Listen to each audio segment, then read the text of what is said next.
All right, we are back, and as promised, we're joined by representatives of St. John's Credit Union, and the topic for the final segment of today's show is financial planning for Christmas, and we're joined by Lucien Dawson.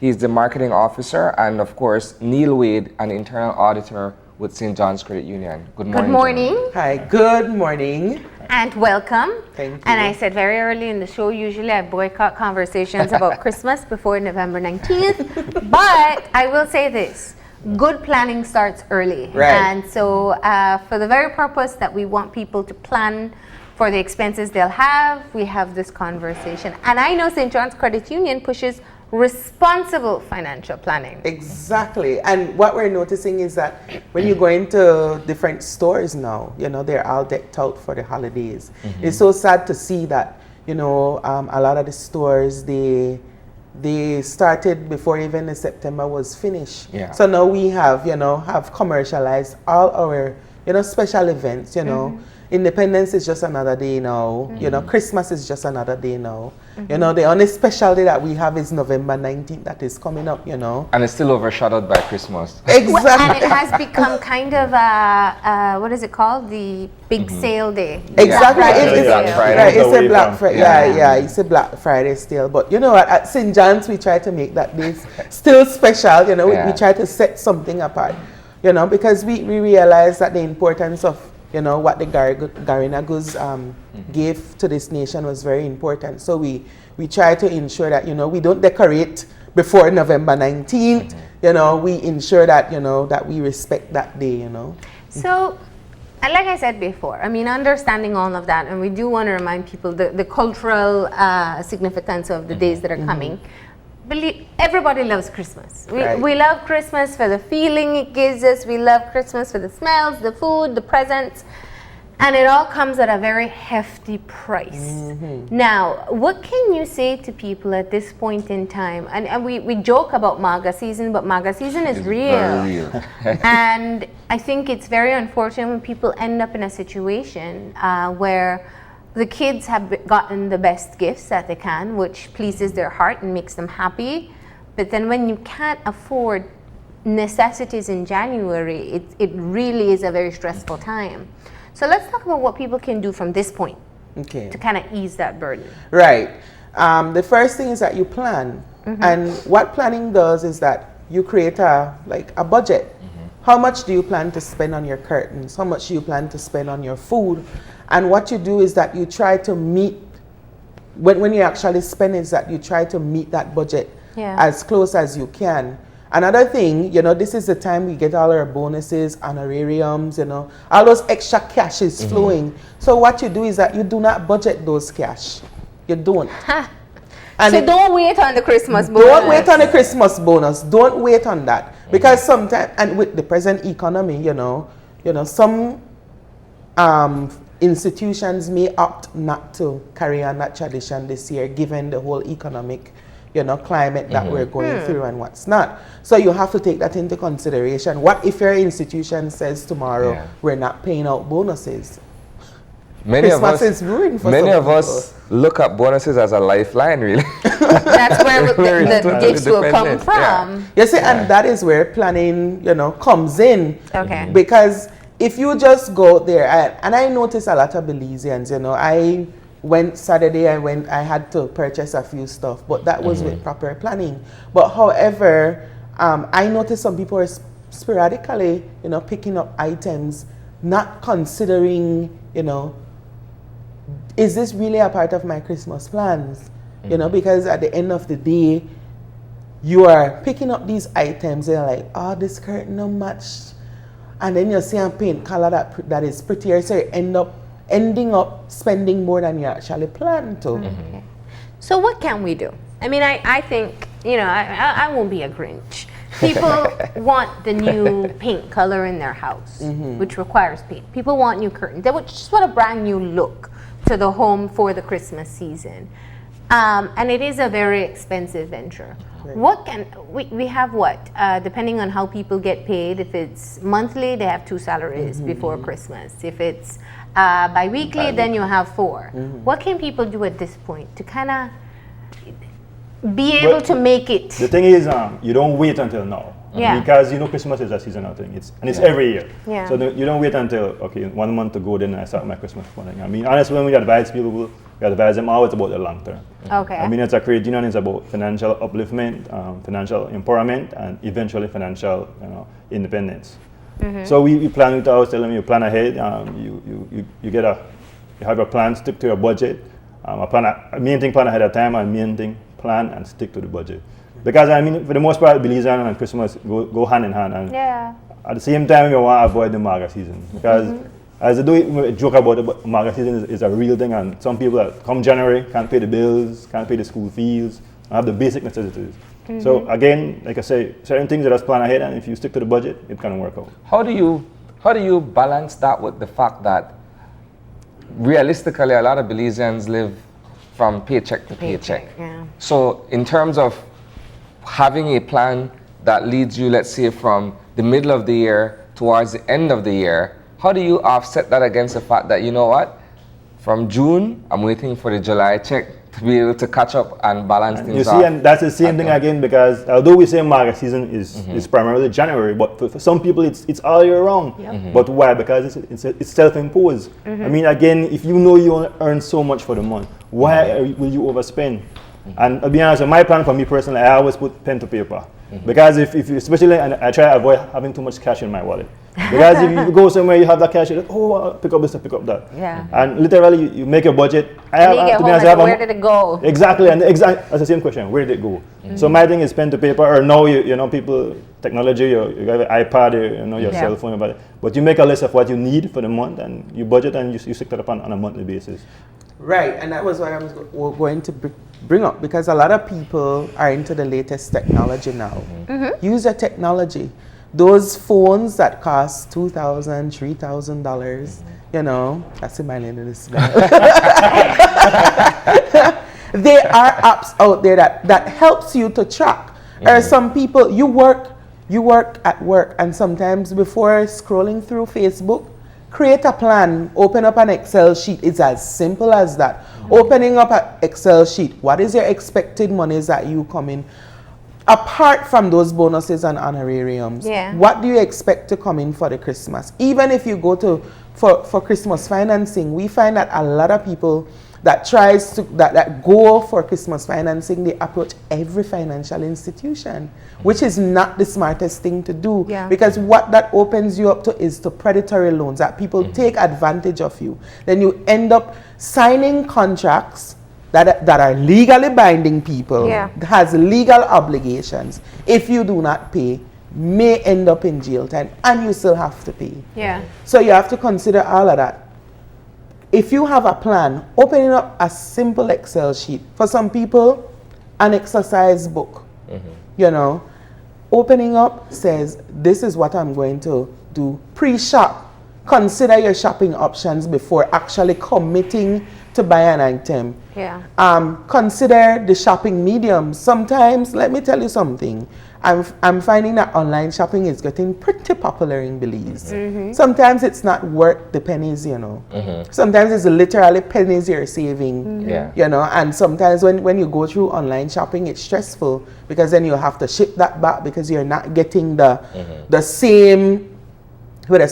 You're not getting the same item that you purchased online. You're not there to see it. You're not there to feel it. And at the end of the day, there are deals around Belize. So then what that requires is not you shopping at Mirab or shopping at the most expensive stores, but considering and weighing your options. Is that store the best store for me, or are there other options out there? That's one facet of consumer culture that Belizeans have gravitated towards, where we like the feeling of saying, you know what, I buy this online per Amazon, or I was on the JC Penney or the Macy's or whichever websites are out there. We like that feeling, but just like you said, when you're really looking at comparing the cost effectiveness of shopping online versus just walking around and looking for a deal downtown or somewhere else in Belize, oftentimes you find that, you know what, when you look at the conversion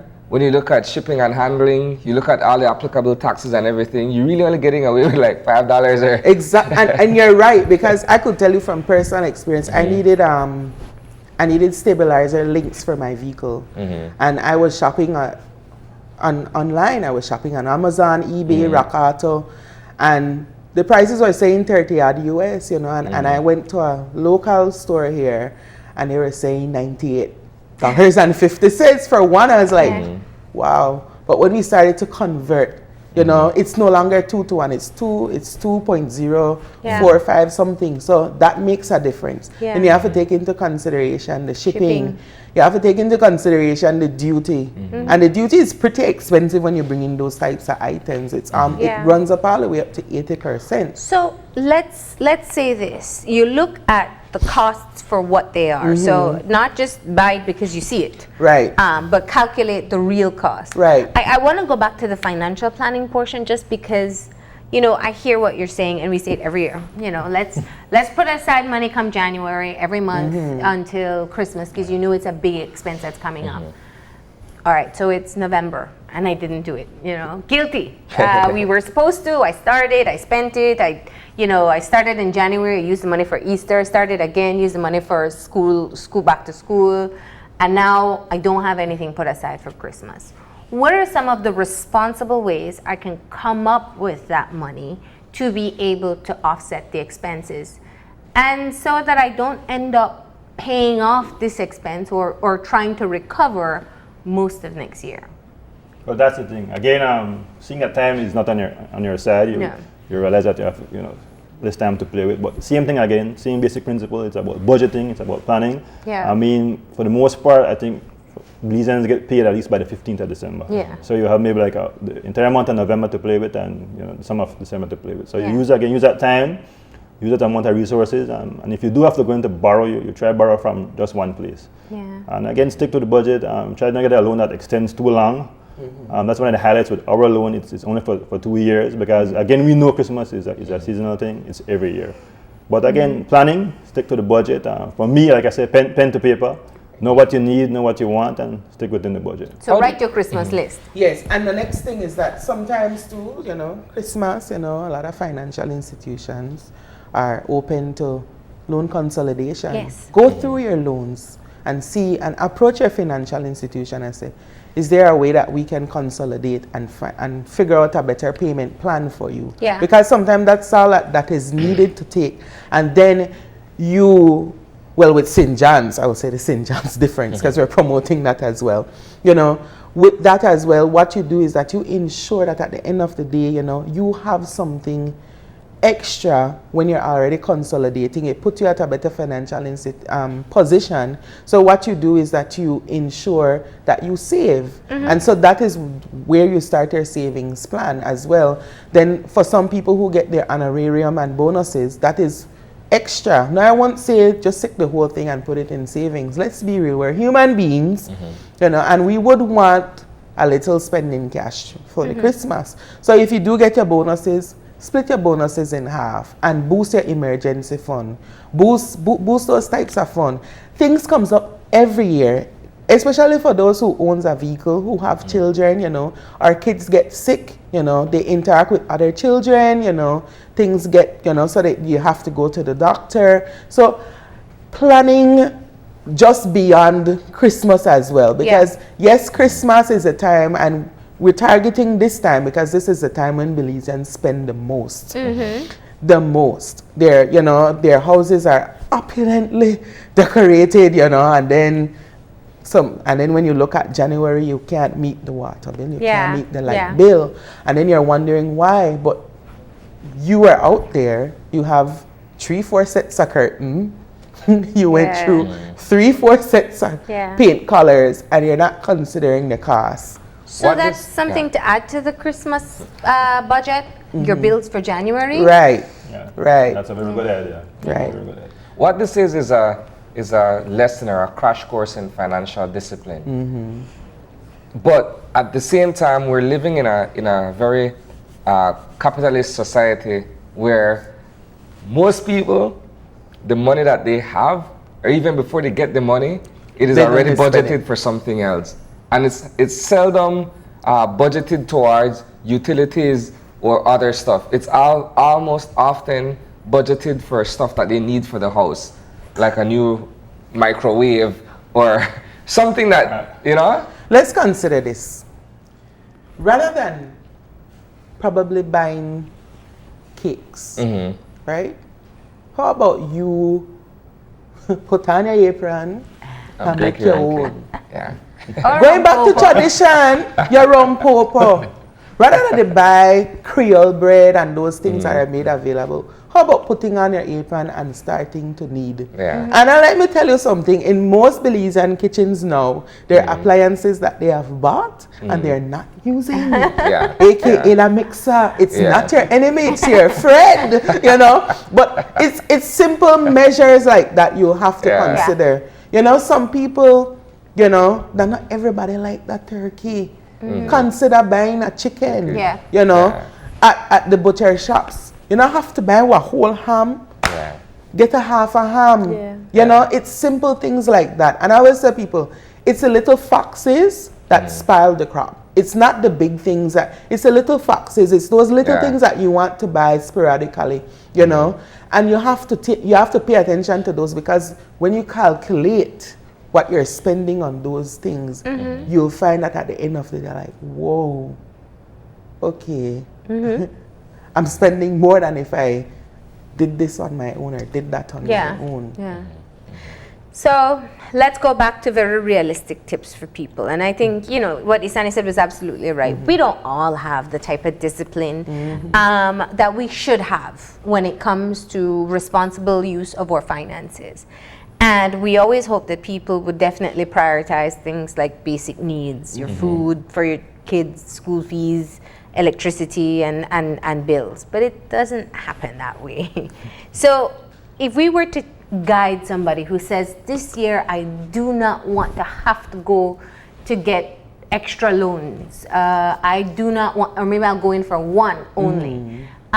What's your advice to them at this point in time? Is it just, do we start with knowing what the expenses or estimating what the expenses would be first? Yeah, I think that's the main thing. That's the first thing. Knowing what the expenses are, and more importantly, knowing how much income you have available to spend. You know, okay.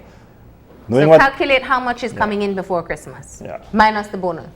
Yeah, exclude the bonus, and like I said, don't worry about the bonus for now. If that comes in, that's the extra, you know. But don't worry about that at this juncture. All right, and then you start to list off, what do you include in that list? That's the thing, like Isani mentioned, I mean, the main thing is about financial discipline. I mean, Christmas is a big event, and it's hard to say, you know what, I don't want to get this or get that. But you have to, I mean, it's hard, but you have to sit down, you know, you try to go to that cousin or sister, brother, where you know what hard when I say, why I need not spend that money on that. So that's when you want to seek advice from that person this time of year, you know? Because for the most part, most people don't have that discipline to say, you know, I will stick to what I need and not buy what I want. Budget for your gifts. I've learned that one. Yes. This is how much I want to spend on gifts. And budget per person. Per person. Right. Because if you say you're going to spend $500 on gift, and you have 10 people, you know, some people can get the cheaper gift, some people are get based on your again, it all comes down and let me tell you, it all comes down to this. Open it up on a simple Excel sheet. Open it your exercise books. You see those fancy planners we get at the beginning of the year from our employers? Put it to use. Guys, those things are not decoration. Those are not decorations. Those are very pretty ones. Exactly. It's for you to, I know we produce some very pretty ones, right? But it's for you to open and to use. You know, these things might be foreign to you, and you might say they don't have the discipline. And really and truly, you have to whip yourself into that discipline. I cannot say realistically this or realistically that. The most realistic advice at this point, you know, you're going to have bills in January, probably considering doubling up on the cost. So if your water bill, for example, came to $50, paying $100 towards your water bill. So then when January comes, or maybe might not be the 50, maybe it that's went a good up, idea. but then you only, you know, so you double up on your so you utility. don't have to worry about So you don't have to worry about the bills in January. So then that is where the bonuses and honorariums come in. So if you get that, then you use that to double up on your bills. So at the end of the day, when January comes around, you sit comfortable. And shop for January. Do not only shop for December 25th. Guys, it's just a day. It's one day. It's a special day. You want to make it opulent for family members, X, Y, and Z. But at the end of the day, shop for January. So do not just shop just to get the cake done and the turkey made and everything. But shop until January 15th or when your first paycheck is expected. From a broader perspective, though, and I'm hung up on this idea of consumerism and the way how businesses in Belize, like elsewhere, commercialize the idea of the Christmas season, for instance. I am amazed every year that when you look at the quarters of the year, for instance, we're going into the final 3 months, or we're well within the final 3 months. From October, it's Christmas time. And everything that has to do with Christmas is thrown in your face. December 26th, Christmas done dead. It's no longer a season. You just wait until December 26th and everything goes red, Valentine's Day. So it puts you right back into the mix. If you have a partner, a spouse or whatsoever, you start thinking, okay, Valentine's are a special day, and then my woman are there after me for do something good this time around, or make a makeup. It just puts you from one particular frame of mind into another, and it all has to do with spending. And the idea, as I mentioned earlier, is discipline. Where does discipline fall into all of this in terms of knowing? As a parent, as a father, as a husband, I agree to fully in terms of being bombarded with so many commercial external factors. It's like, when do I get a break? Yeah. You know, the only day I look forward to is my birthday. Yeah. Because then I don't have to spend any money. You know that? But other than that, it's like every month there's something you have to spend on. So I agree with you fully in that. In terms of Belize has changed. We have changed and we have adopted a lot of these external factors that influence our spending habits. And again, you, especially you as a person, and you have to realize, what is important. And I agree to it's hard. It's hard, but you have to sit down and put pen to, like I said, the basic, put pen to paper. Because there's so many reasons that how would want to spend your money. And then not only that too, to budget. You have your budget. When you actually spend, what you do is that you actually log what you buy. So keep those receipts. And again, use the smartphone, use the laptop, use the pen and paper, wherever you're at. It makes a huge difference when you write down what you spend and where. Exactly. And then you calculate by the end, you're realizing that, hey, I'm spending $200-300 a day. That's not, or a weekend, that's not, that's not within my means. And then you begin to adjust yourself within. But you see, the thing is with financial plan, I think this is the part of the segment where people might go, but I would encourage you to raise your televisions and listen, because if you apply these principles, you're going to find that you're going to, live a little bit easier. And I always tell people, rich people, they have money working for them. And so if you want to be rich, you have to make money work for you. And so like at St. John's especially, we ensure that even when they come in for a loan, there is financial counseling. Even if you feel like you do not need it, we speak with you, we sit and we talk with you. Consider this expense, consider that. And I was telling somebody the other day, that, the popularity of the internet and streaming and what's not, considering, if you have the internet, what other bills can I curtail? Because, the internet pretty much covers a lot of stuff. So you have to see where you're at. Be real with yourself. And sometimes... And I think that's where it becomes hard. It's kind of just being honest with what you can afford. And we have short-term memories. Because when we feel that pinch in January or in October after school fees, we say, never again. And then we put ourselves in a situation again. So it is absolutely important to be realistic with what we can afford. And then if you're eligible, of course, you can go in for some of the Christmas loans and specials that are taking place. Do you go through this kind of stringent conversation with your members when they come in for a Christmas loan, reminding them that financial obligations will always be there, even outside of Christmas. Yes. The thing is, as a responsible financial institution, our thing is we can't prosper unless our members prosper. So there is no way we want to lend our members money one time. We want to lend them continuously. So we advise them that, you know what, you need to understand what you're earning, what your expenses, and distinguish between the needs and the wants. Yeah. I had one financial planner say one time, if you want to save money, pack your lunch. You spend, depending 10 to 15 now, the cost of food for lunch, almost $300 for the work month. You would be, even if you curve it by just 2 days, you pack lunch twice a week, which is, realistic. You start at twice a week, you would be amazed at the amount of money you save per week. And some people are buying breakfast and lunch. I think one of the things that we're overlooking in this conversation, and I think it's very important in context of the Christmas season, is the actual entertainment expense. We're talking about buying curtain and buying gifts and what have you, but when you look at the Christmas season itself, a lot of money is being spent on socializing.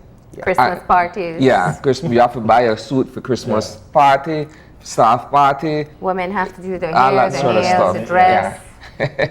I think we're kind of overlooking that in the grand scheme of the I whole agree. Christmas Add expense. it to your list. No, and that's the thing. Honestly, when you say Christmas, it involves all those things you mentioned. Because yes, you have Christmas Day, but I mean, at True Belizean, we look forward to Boxing Day. Because normally you have Christmas at home, and then Boxing Day, we're going to somebody's house. Yeah. So that's the plan, But like I said, put everything to paper. And make New a Year's list. Eve. Yeah. Well, you can't miss out. Again, it's like Sana said, you have so many things to spend money on. It's seasonal. And with the whole outfit thing and socializing, be real with yourself. Got your wardrobe. There are things in that wardrobe you haven't worn in a minute, my assistant would say. You haven't worn it in a minute, Brand new second hand. Exactly. Learn how to mix and match your outfits. No way, you can afford Exactly. For the females, hello. If you need to do your hair, you don't need to do your hair every time you go to a party. Do it once, treat your hair, get a nice treatment. I know you have products at home. Use those products to your advantage. And I know you're nifty with your hands, females. I know I've seen them. A flat iron is not hard to do. Exactly. Neil, you pay attention, don't you? When you have wife, you have to go to salon. Exactly.